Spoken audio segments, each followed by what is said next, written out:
pensando que eu vou entrevistar essa coisa mais linda que está aqui, ó. Ela fica junto, não vai incomodar e a gente humaniza mais ainda a nossa entrevista. Como vocês sabem, o Sintonia é um programa do bem. Com mais de 240 entrevistados, ninguém jamais deu uma má notícia.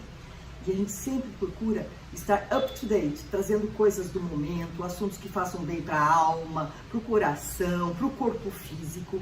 E assim nós vamos cada vez mais e mais dando a nossa contribuição neste plano de como é cumprir uma missão. Eu, Beth, para quem me conhece, me sinto realmente engajada numa missão. O meu propósito é fazer com que as pessoas se sintam bem.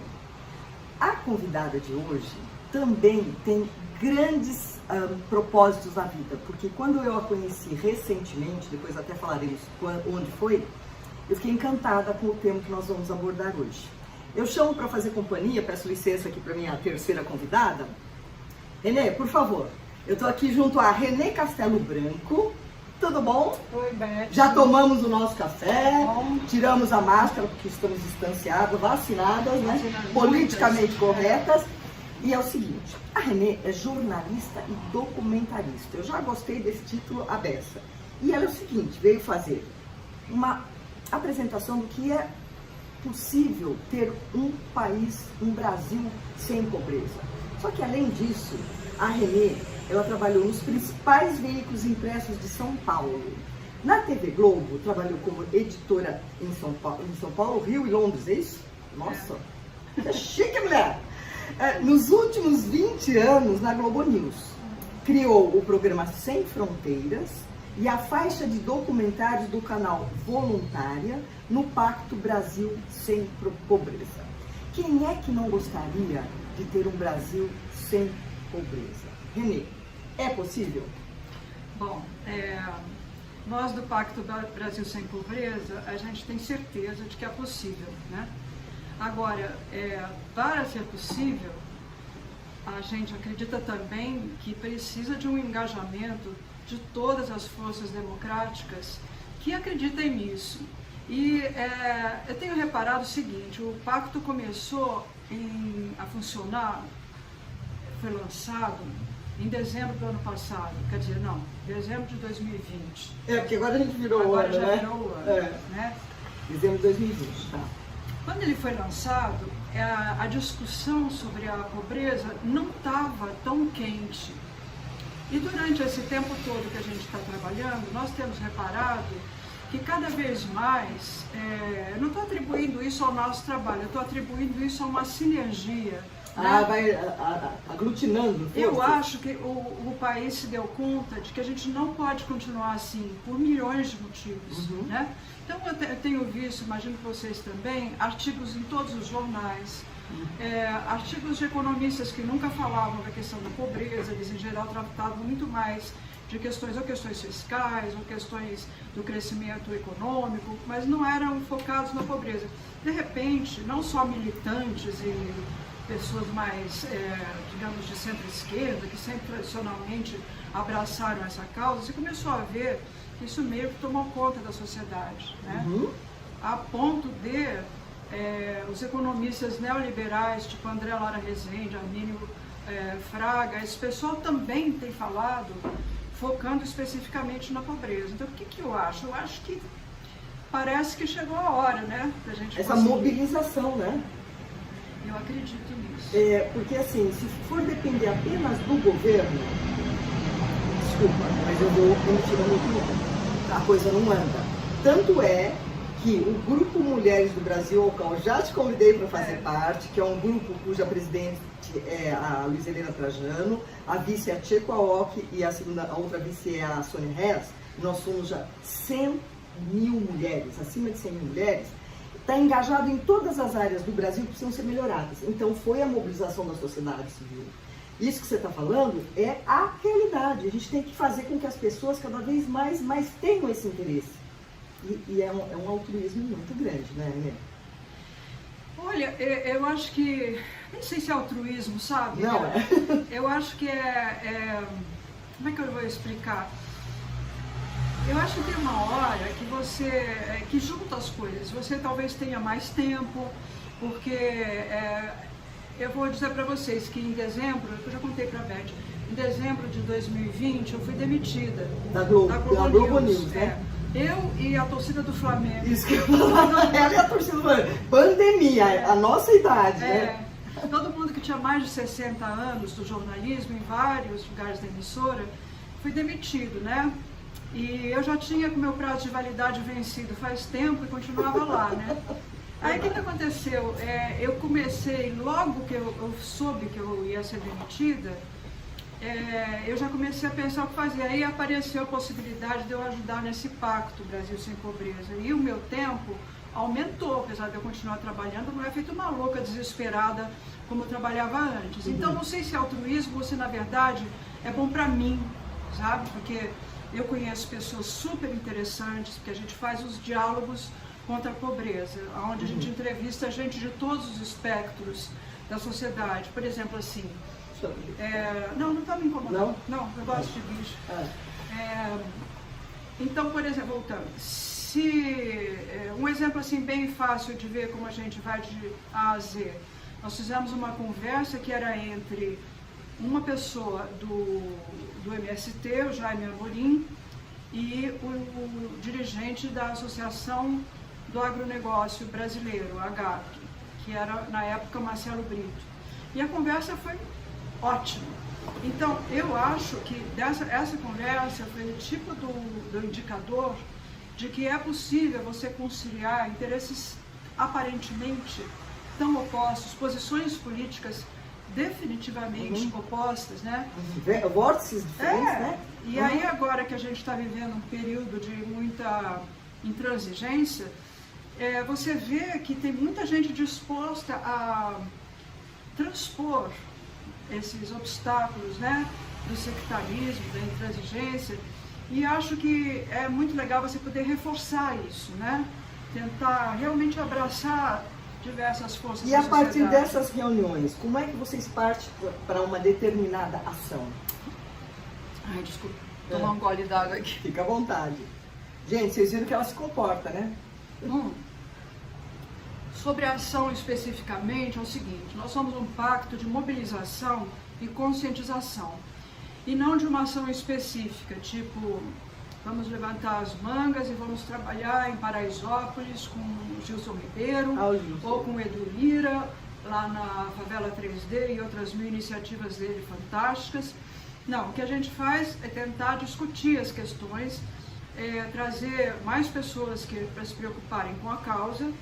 E agora, justamente agora, nós estamos procurando compilar todas as propostas que têm sido feitas nesses diálogos e vamos fazer digamos, não é um documento, um apanhado das propostas de todas essas pessoas. E aí, essas propostas, nós vamos procurar encaminhar para diferentes partidos políticos, candidatos, etc.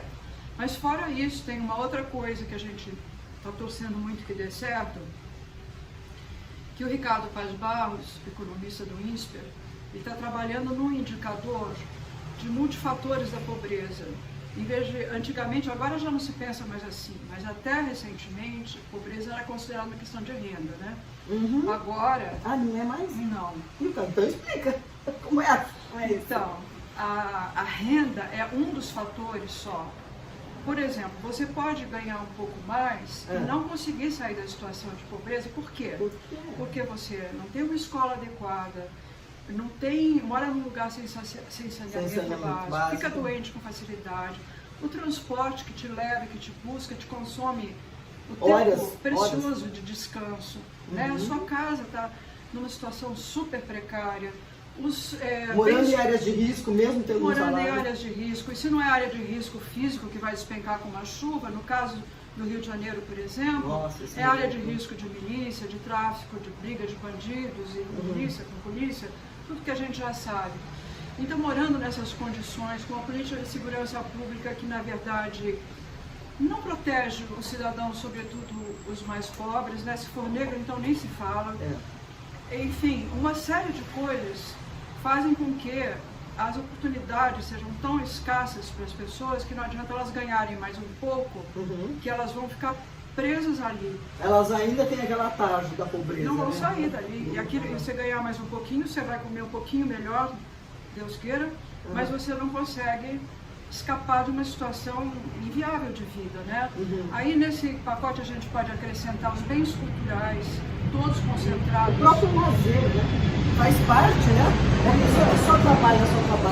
Não tem um momento de relaxamento, isso é importante Pois é, para o agora bem-estar emocional. o que eu acho também é que tem muita coisa interessante de lazer na periferia que não é valorizada por quem não mora lá e não conhece, né? Eu, por sorte, eu tive muita sorte, porque como eu sou jornalista, eu conheci muitos lugares que não são aonde eu moro, pelo contrário, muito longe. Fiz muitos amigos que moram em favelas e não querem sair. Não querem Eles sair. são militantes, trabalham para superar as condições locais, né, e valorizar as condições locais. Então, por exemplo, essas iniciativas todas que existem nessas regiões mais carentes, se houvesse mais financiamento para que aquilo não fosse apenas uma coisa mais ou menos precária, com super criatividade. Tem coisas incríveis talentos acontecendo. tem lá, né? Você vê que quando tem música, ou quando tem balé, você tem um expoente, né? Dança de rua, movimentos de música que a gente nunca ouviu falar. Eu, por exemplo, como eu tenho esses amigos, a toda hora aparece um movimento que eu fico assim, ué, o que é isso, né? Por exemplo, agora tem um que está na moda há um certo tempo que chama trap. Trap? Trap, T-R-A-P-P. Eu não te digo que eu adore, sabe? Mas o que é trap? É um movimento de música, mas que traz junto um movimento... É o seguinte, o trap procura mostrar a realidade da favela. Tá. Aí o que acontece? Os clipes dessas músicas, que eu digo, eu particularmente não adoro, mas eu acho muito interessante e curioso. Eles se referem ao que as pessoas estão vivendo lá. E eu demorei para entender. Então, por exemplo, tem um amigo que ele faz os clipes de trap e eu falava, poxa, mas o que é isso exatamente? Por que você faz assim? Porque tem signos de violência, etc. Aí ele falou, não, eu sou um cronista, entendeu? E acabou musicando a situação. O que ele está fazendo é isso, ele está mostrando a realidade. Aí a gente vem de fora e fala, ai, apologia da violência. Não é apologia da violência, é retrato do que os caras vivem. Eu custei para ter esse clique, sabe? E é um negócio interessante porque quando a gente desperta, de fato, para uma outra realidade, né? E que não a nossa, né? Que mora bem, né? Exatamente, a maior privilegiada do mundo, né? Que eu sou. E que todas nós, eu acredito que assistam o Temos canal um da teto, NET. né? A gente tem muita sorte, né? Não, eu sinto assim, nós somos tremendamente abençoados, porque quando você vê essa situação que está no mundo, a situação do que está acontecendo agora no Brasil, a gente só tem que agradecer. Somos privilegiados sim, né? Apesar de que a nossa situação no Brasil, se a gente não enfrentar essa questão básica da pobreza absoluta, eu acho que... vai barranco abaixo. Isso não está bom para ninguém, né? Não. Não existe possibilidade de estar bom para alguém. E vocês ficam, por exemplo, vocês prospectam empresas que possam se engajar nesse projeto para poder... que custa dinheiro, né? Para poder ajudar a melhorar, né? A gente prospecta para fazer o nosso acervo do que tem de interessante acontecendo, que já é uma quantidade imensa de coisas acontecendo. Agora, a partir das conversas que nós temos tido, a gente tem cada vez mais certeza que, embora a gente precise muito mesmo no país da iniciativa privada, sem políticas públicas não vai dar certo. Entre outras questões, muitas políticas públicas elas precisam direcionar a ação da iniciativa privada. Por exemplo, esses neoliberais como André Lara, como Armínio Fraga, eles falam exatamente isso, precisa de políticas públicas e o país tem que ter metas. Essas metas têm que ser cumpridas. E com consciência, não é assim indiscriminado, né? Pois é. Então, eu acho que graças a Deus que a iniciativa privada está acordando para tudo isso já tem um bom tempo, mas eu acho que a gente realmente precisa Estamos muito... engatinhando, Renê? Ou já passamos a andar com as próprias Não pernas? poderia Como julgar você isso, diria? porque eu conheço tanta coisa interessante, mas eu sempre acho que dá para ter mais, né? O próprio Amigos do Bem, você conhece? Sim. Então, a Alcione Albanese está no nosso grupo Mulheres do Brasil, que inclusive temos políticas públicas, e é um grupo que você pode fazer parte. Não, eu vou adorar. Você vai adorar. Tô doida pra Então, a participar. Alcione é um caso, ela já tirou mais de 100 mil pessoas da miséria no Nordeste. Amigos do Bem, Cidades do Bem. Foi uma iniciativa de uma pessoa que chamou mais uma, chamou outra. Hoje o Brasil inteiro conhece isso. Então, Já ganhou prêmios internacionais pelo que ela faz. é muito fundamental o que todo Muito. mundo faz. Em Paraisópolis tem a ONG Florescer, da Nádia Bach, que é outra iniciativa. Pois Tem é. dezenas de Não, iniciativas. Paraisópolis é um exemplo de que sem a iniciativa privada não existiria. É. Ali tem vários bancos empenhados, tem startups beneficiadas por aporte financeiro de bancos, tem... Não, ali é uma cidade do interior, né? Tem 200 mil pessoas. Então, 200 mil pessoas. mas não é só a iniciativa do pessoal de Paraisópolis, eles conseguiram criar uma rede né, de apoio da sociedade civil importantíssima. Agora, a rede com o Estado, né, as políticas públicas ali, elas podiam ser mais fortes também, né? Parece até que houve um momento, muito lá para trás, no governo da Marta Suplicy, que teve uma experiência muito interessante com relação a melhorar as condições de vida de áreas da cidade bastante precárias. Né? Mas essa iniciativa dela não sobreviveu nem até o fim do governo dela por XYZ razões. E muito menos no próximo, né? Que é uma tendência. Pois aconteceu isso, infelizmente, né? Assim como, por exemplo, Brasil Sem Miséria, que era um programa muito bem estruturado do governo da Dilma, ele não durou nem até o fim do governo da Dilma. Ela mesma, depois, se não me engano, de 2 anos de governo, começou a ter que alterar as prioridades dela por questões políticas, que nem vem ao caso, nós não estamos aqui para discutir política. Eu estou dizendo só que era um programa super bem estruturado, que tinha envolvido 18 ministérios, então cada ministério participava de transportes, participava de um jeito, de educação, de bababá, e ali tinha um programa que não era só assistencialista, tipo assim, vamos dar dinheiro para complementar a renda, porque a pessoa não pode viver assim, tinha isso, mas tinha um projeto de superação dessa situação. E dar condições de melhoria de vida, né? Oportunidades de trabalho, né? Desenvolver a potencialidade qualidade do emprego, qualificação profissional, todas essas coisas que hoje inclusive impedem que o Brasil cresça, né? A gente está numa situação que a tal história não é mais uma questão assim ética, moral, de compaixão, é uma questão até quem não acredita em nada disso, não se importa, está se importando, porque o país não vai crescer, né? O empresariado sente isso brutalmente, né? E você vê a proporção dos ricos para os pobres.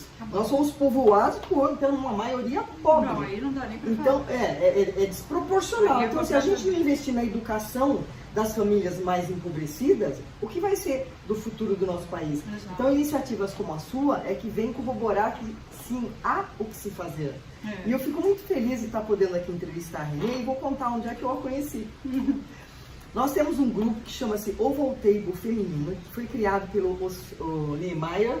O Jorge, eu ia falar outro nome. Foi meu vizinho, quando eu tinha 11 anos de idade. É mesmo? Olha só, Meu os amigo de encontros. infância. Os encontros. O Jorge, ele tem o Ovoltable masculino, que ele tem lá os seus empresários, mas ele resolveu montar uma turma de mulheres poderosíssimas, que não é mulher socialite, não, é mulher que faz, como vocês estão vendo aqui com a Renê.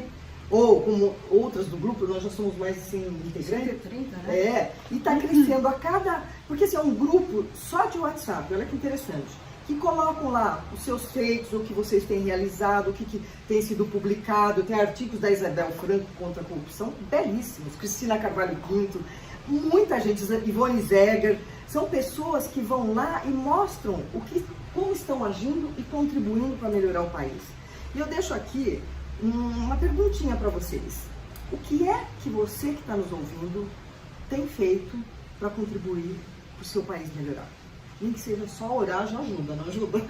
Orar ajuda. Energia positiva é energia tudo. positiva, vibração. Agora pensa bem, pertença a um desses grupos de engajamento que possam levar você a ter um trabalho que vai contribuir para melhorar o nosso país, porque o nosso país é bom demais. Uma maravilha. Gente, o Brasil, pode falar o que quiser, mas para mim o Brasil é um espetáculo. A gente só precisa dar uma ajeitadinha nos olhos. Não, quanto mais a gente viaja aqui dentro, mais a gente vê que... As riquezas naturais, o Brasil é um espetáculo. E as pessoas? Pessoas inteiras. Ó, como eu tô aqui com ela hoje, já criamos uma sinergia, já tive um convite para ir pro Rio de Janeiro, já tá tudo certo. Mas, ó, além disso aí, eu quero assim, temos que ir atrás de acabar com a pobreza extrema no país. Agora, quais são os principais entraves para isso? E não é uma notícia, é só a realidade, o que é que tem que ser melhorar, revisto. né? Sem pensar em má notícia. Bom, antes de mais nada, eu preciso dizer que eu tenho vários companheiros, né, dedicadíssimos, que são os fundadores do Pacto. Eu sou uma egressa, depois que já estava tudo organizado, eu cheguei para ajudar a divulgar, né, por conta da sua área, formação. Mas nós somos várias pessoas dedicadíssimas, cada uma na sua área. Alguns são com experiência no trabalho com pobreza, trabalharam com o Unesco, trabalharam com várias coisas, enfim. Mas você fez uma pergunta concreta, entraves, né? Eu acho que, nossa, se pensar nos entraves, tem muitos entraves, porque eu acho que a enormidade dos problemas é tal que às vezes você fica assim, por onde começar, né? Porque na verdade, se a gente for analisar, nós temos, passando fome mesmo, veja se é possível, 19 milhões de pessoas. Isso passando fome. É uma barbaridade, né? Que está mal mesmo. Dá até um nó na garganta, dá sério, até gente. um nó. Dá um nó na minha garganta. Tem lugares bastante inacessíveis que as políticas públicas não... nem quando as políticas públicas eram mais focadas em alcançar algum objetivo, conseguiam chegar em determinados lugares. Ainda é preciso chegar nesses lugares. Então, vou dar um exemplo bem bobo, mas não é bobo, é simples. Por exemplo, quando começou a pandemia, que todo mundo se mobilizou para ajudar, como foi possível. Aliás, se não fosse a nossa mobilização da sociedade civil, tanto deles próprios que precisam, quanto das pessoas que podiam ajudar de fora, eu não sei o que tinha sido da maior parte dessa população. Mas, enfim, teria nessa morrido época, de fome, né? Com certeza, Teria morrido. sem dúvida. Mas nessa época eu conheci um senhor chamado Jorge, lá numa favela, no Rio de Janeiro, que ele fazia o seguinte, ele ia até os lugares onde as pessoas não estavam em cadastro nenhum, não tinham nem documento. Não existiam? Elas não existiam, não sabiam de nada e ninguém sabia da existência delas. Nossa. E ele ia até lá avisar, olha, está distribuindo cesta básica lá embaixo. Aí chegava lá e encontrava uma pessoa sem a menor condição de se locomover. Lá levava ele, entendeu? Então, isso numa favela no Rio, né? Que é aqui, não é Nordeste, né? E que nem era das piores favelas. Então, em todo lugar, a gente tem esse problema. Por exemplo, a gente tem aquele cadastro CRAS, que é um cadastro de registro de todo mundo, né? Que é muito importante para desenvolver as políticas públicas, né? Você sabe? Mas ele tem que ser ampliado, porque ele foi, não quero falar nada, mas ele foi negligenciado, tá? Tem que ser atualizado, vamos colocar assim. Vamos deixar assim. Tem que ser atualizado. Então, tem entraves para acabar com a pobreza, por exemplo, no Nordeste tem uma carência. Lembram do programa do milhão de cisternas? Sim. Bom, esse programa foi muito bem e conseguiu tirar muita gente da situação de fome. Muita gente começou a plantar. O mínimo é água, né, para beber, né? Começou a plantar, começou a viver do seu próprio cultivo, vender muitas coisas. Tem uma associação importante, a Associação do Semiárido Nordestino. Eles fizeram um cálculo. O que falta de cisterna? Precisaria ter umas 450 mil cisternas para abastecer pequenas propriedades, 450 mil cisternas para pequenas propriedades e 350 mil para famílias.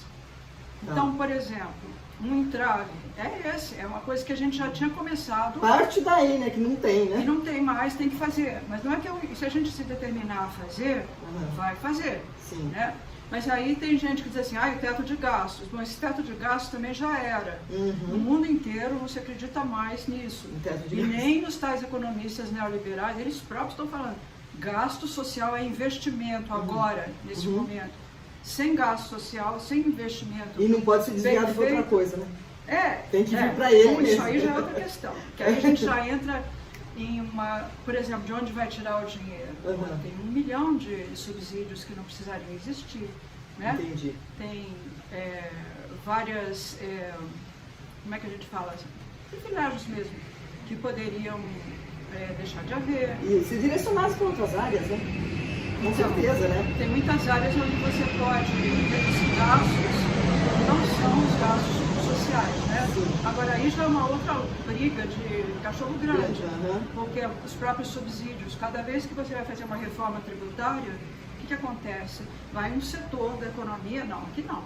Aqui não mexe. Então essas coisas todas são de negociação delicada, difícil, e que eu acho que são entraves, mas eu acho que é tudo superável. Você poderia me permitir dizer que o que falta é vontade? Vontade de querer mudar? Por exemplo, se cada um dos ministérios tivesse realmente uma vontade de ir em prol do bem maior, tem que partir de algo, né? Vamos fazer, mas quem que toma atitude? Pois é, mas aí já entra no negócio que eu não estou com vontade de falar. Não, mas nem vamos falar. Política, né? Porque tá cheio de gente que tem muita vontade, mas não está no poder no momento. Mas o que eu falei, os ministérios tinham que ter a vontade. Os ministérios têm uma direção. Então, né? Exatamente. Mas, por exemplo, nós aqui, você está fazendo a sua parte, eu estou fazendo junto a Mulheres do Brasil, as outras entidades que eu ajudo, mas nós somos pouquíssimas. Precisamos de mais gente se mobilizando. Quanto mais mobilizar, melhor. Mas é por isso que eu fiz questão de trazer a Renê hoje, para poder deixar esse recado. Agora, tem uma coisa, Beth, que a gente tem de gestor maravilhoso no Brasil, que a gente tem problema grave de gestão no país. Agora, os gestores que a gente tem aqui, você não acredita como que a gente está nessa enrascada? Tanta gente boa, sabe? O que falta de oportunidade para eles se manifestarem? Não, eles não estão mais em nenhum governo agora, né? Quer dizer, em alguns estados estão. Sim. E tem alguns estados que têm feito trabalhos muito bons, que têm melhorado muito. Por exemplo, um dos lugares onde o ensino tem mostrado grandes avanços, a gente não espera. A gente viu recentemente do Enem, não foi? As redações foram lá, 3 do Nordeste. Um espetáculo. Então, Piauí é um estado considerado sempre muito pobre, muito isso muito só que eles estão investindo sério em educação, como aconteceu no estado do Ceará. Né? Várias gerações de governadores investiram nisso. Enfim. E o resultado aparece. Pois é. E tudo tem que partir de uma ideia. Então, Brasil sem pobreza tem que deixar de ser só ideia e ir ganhando, que nem um tsunami. Vai invadindo, vai pegando os corações, vai pegando gente que faz. E eu queria que você só comentasse, porque eu vi aqui no que eu falei de você, o que é o programa Sem Fronteiras? O programa Sem Fronteiras, só coisa boa. Infelizmente não existe mais. Isso não é tão bom. Apenas, mas existiu e você fez parte. Eu criei, modéstia à parte. Mas como modéstia à parte, gente? Não, se a pessoa faz, ela tem mais o que falar. Olha, eu criei junto com os jornalistas mais do que espetaculares. Eu criei junto com o William Vac. Nossa! Jorge Pontual. Só nomes bons, hein? E Mônica Waldvogel. Conheço os 3. Gente, então, que maravilha! Nós 4 criamos esse programa. E o programa, durante muitos anos, foi um programa de assuntos internacionais, que era o único programa na televisão brasileira de assuntos internacionais. Então a gente viajava, assim, surfava sozinho. E nós conseguimos fazer um negócio que era legal, porque a gente explicava muito bem tudo o que estava acontecendo. Agora, por exemplo, Ucrânia, né, a tragédia. A gente fazia um apanhado de onde que vem, quais são as posições agora, quais são as consequências, se for para lá, instrutivo, se pra cá, né? E a gente não deixaria de falar do ponto de vista russo. A gente procurava, não tomar partido, é impossível. Você sempre, qualquer jornalista acaba tendo um viés. Não existe ninguém na vida que não tenha um pouquinho de tendência, eu acho. Mas a gente procurava deixar claro quais eram as diferentes posições. Então ele fazia muito sucesso, sabe onde? Em cursinho vestibular. Tá. Em faculdades, assim, no comecinho da faculdade, em colegial, fazia muito sucesso. Puxa, É. mulher que faz, né, gente? Mas eram 2 homens e 2 mulheres, eu, a Mônica e eles. Não, mas aqui está aqui sentada comigo no programa Sintonia pela All TV, é uma mulher que faz, né? Isso que é importante, é uma honra. Então, isso era esse programa que durou até recentemente, depois que eu parei de fazer, que foi difícil me desapegar. Dói, né? Que eu comecei a fazer os documentários, aí eu parei, ficou uma moça muito legal no lugar, chamada Carolina Odoni, mas agora o programa está sem espaço na atual grade da Globo News, que é muito de cobertura, né? E aí os programas ficaram meio assim, tirando fora do Gabeira, né? Que é uma maravilha. O Gabeira, eu gosto muito disso. Também coordenei ele. É mesmo? Minha paixão. Ó, você falou em documentário, ela faz documentários. Pode citar um que você fez? Olha, deixa eu falar. Que pena, né? Nosso programa vai acabar rapidinho. Gente do já céu! Acabou? Não, já acabou, mas tudo bem. Vamos dar uma explorada no tempo. Eu quero que você fale do documentário rapidinho. Vamos lá. Então eu vou falar muito rápido. Eu fiz algumas coisas dentro da própria Globo News que eu nunca considerei documentário. Eu considerei programas mais aprofundados, mas que muita gente acha que eram documentários. E foram até inscritos em coisas como documentários. Um deles, que eu acho que é um dos que mais valia a pena falar, era um grupo que a gente tinha lá, que a gente chamou de Rolezão. Rolezão brincando com aquela história, não sei se vocês se lembram, de rolezinho, daquela criançada que entrava nos shoppings e tal. Eu vou dar uma... E dar um rolê, dava aquela loucura. Bom, então, a partir disso, a gente criou um grupo lá na Globo News, que era com pessoas, não só pessoas de classe média, mas tinha 3 participantes, uma das quais, inclusive, a Natália Rodrigues Cega, da Vila da Penha, que era estudante de jornalismo. Tinha o Raul Santiago, que hoje é um militante importantíssimo, que vive na Unesco, na ONU, brilhando pelo mundo contra a violência policial. E tinha um outro que hoje é o campeão de fazer clipes de trap, como eu falei, o Raul Santiago. E aí tinha eu, a Cristina Aragão, a Joy, a Hernani, que eram pessoas de classe média. Então, nesse grupo, a gente fez uns trabalhos pelo Brasil, sempre em favelas do Brasil, mostrando o que tinha de novidade, assim, nessa linha de dança, de música e tal. E esses programas foram considerados muitas vezes como documentários. Esse é um dos trabalhos que eu mais orgulho tenho, sobretudo porque foi a partir daí que aprofundou o meu conhecimento de outras partes da cidade, embora eu já trabalhasse na favela da Maré, né, que eu ajudei a criar um instituto de combate para ajudar crianças vulneráveis de 13 a 18 anos, com um senhor que continua fazendo esse trabalho, o seu Sebastião. Agora não dá mais tempo de falar nada, né? É o seguinte, eu vou querer que você volte, porque você tem muito assunto que pode interessar e pode... Sabe o que nós estamos fazendo? Não é arar a terra, é plantar também a semente. Certamente você está plantando sementes aqui, porque a pessoa vai ouvir tudo isso que você faz. Você e eu faço o quê? Isso é importante. Né? A gente pensar que a gente não veio nesse plano para acordar, dormir, ter filho ou não ter filho, casar ou não casar, comprar ou não comprar, a gente veio aqui para algo maior. Como diz a Tia Aoki, nossa querida Diego, ela diz que a gente tem um Ikigai. Ikigai é o nosso propósito. Então, eu vou fazer uma pergunta meio redundante. Você se sente na sua missão, no seu propósito? Eu acho que sim. Com tudo isso que você está fazendo? Você acha? Eu tenho certeza. Não, mas você sabe o que eu acho também, Beth? Uma outra coisa, assim, que eu acho que quem não tem vocação para fazer essas coisas, não tem o menor problema. Eu acho assim, sinceramente, eu estou falando isso de verdade. Eu gosto de todo mundo com raras exceções. Tem 2 ou 3 que eu não gosto e não gosto mesmo. Mas eu tendo a gostar, eu tendo a ver o lado positivo das pessoas. Embora, lógico, eu não seja cega, mas eu procuro me relacionar com o lado bom. Eu acho que se você acorda e trata bem o padeiro, a cabeleireira, o porteiro, o cara do ônibus, a sua vizinha que é meio chata, mas mesmo assim tudo bem. Você ouve ela no elevador. Né? Eu acho que essa relação com todo mundo, que isso eu aprendi com meu pai, meu irmão é igual, e minha mãe então, nossa, eu acho que isso já é muito. Já é um começo muito bom, né? Sinceramente acho. Realmente. Você respeitar todo mundo, né? Não interessa da onde. Respeitar para ser respeitado também, né?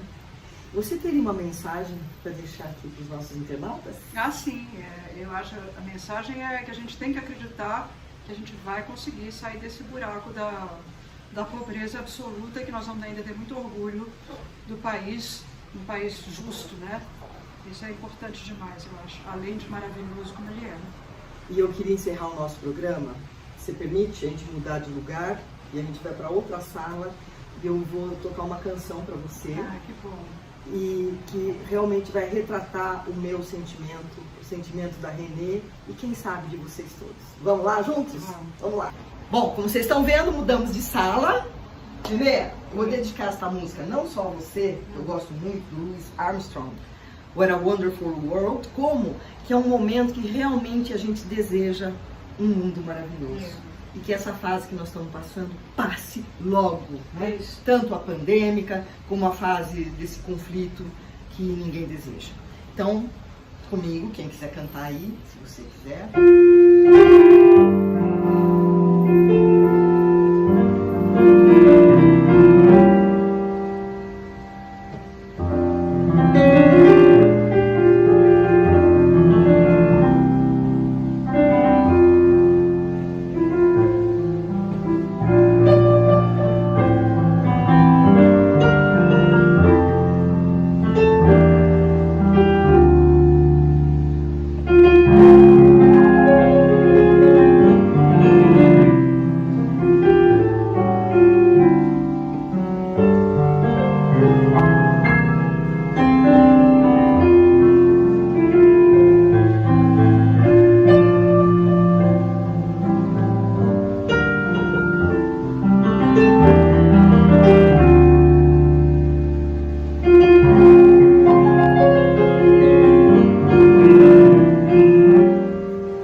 Que deu um nó na minha garganta. Tô sentindo aqui a minha entrevistada com os olhos marejados. Para terminar o nosso programa, que a gente estourou ao mesmo tempo, ó, aqui nós temos 3 CDs, ó, gente, fazendo propaganda, tá tudo lá no Spotify, tá? Este é aquele que eu te contei, que eu sento aqui e faço uma música. Ele é todinho autoral, só o Toquinho que tá com uma música aqui, porque eu fiz um show com ele e eu acabei pondo. Esse aqui eu resolvi cantar depois dos 50 anos. Esse foi o primeiro, mas teve o arranjo do Adilson Godoy. Então, você vai ficar com os 3. Tá vendo? Já vai ficar com um? Não, vai ficar com os 3. Gente, foi um prazer ter você, Renê. Dá um beijo aqui. Que linda. Covid ou sem Covid? Não, que Covid? Quem tem a energia alta não pega Covid. Gente, a música trabalha nos 440 Hz. O Covid tem 50 Hz. Então trate de ouvir música, trate de tocar um instrumento, que você fica livre. Até a semana que vem, eu agradeço a sua presença. E um Brasil sem pobreza é possível. Sim? Vamos contribuir. Beijo, até a semana que vem. Sempre bom estar com vocês. Tchau.